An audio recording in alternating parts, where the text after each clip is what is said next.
Hi guys, nandito kami ngayon sa mall ng anak ko. Ngayon maghahanap kami ng Americana. Ang kailangan niyang color is gray color.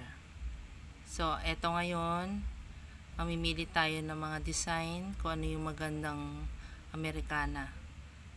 Tignan natin kung magkano mga presyo ng Americana ngayon.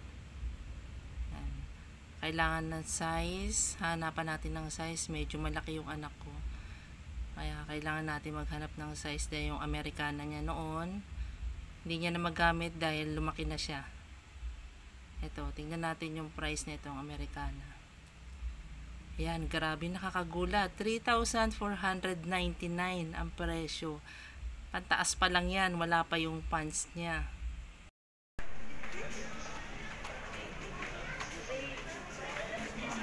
Sukatin mo kaya para makita mo kung kakasya sa'yo. Anong size niyan? Large?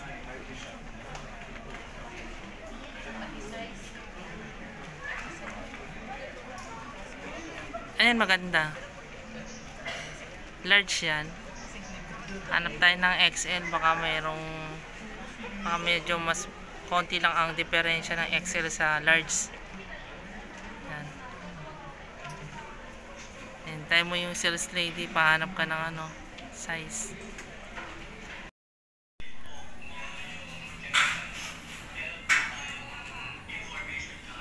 Punta ka doon sa may salamin. Tignan ko. Doon, tignan ko.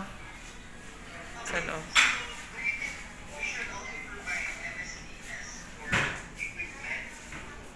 Yung haba, sakto lang, di ba?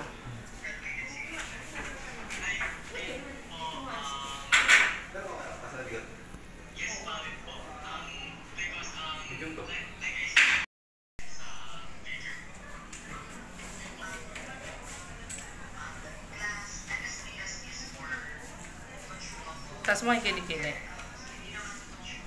Sige, baba mo. Tignan ko yung haba.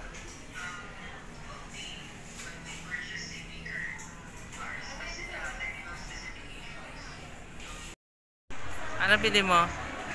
Ano bili mo? Americana. Doon tayo sa cashier. Bayad na siya sa cashier. Ano siyang pera.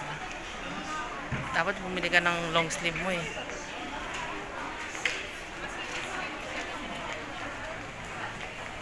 Bili kaya tayo long sleeve mo.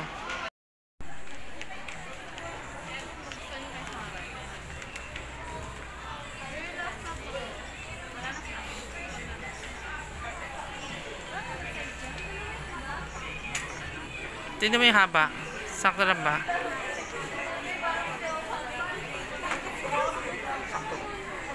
Talikod ka.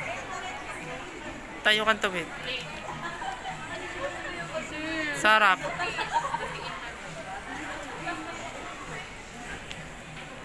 Okay na? Ha?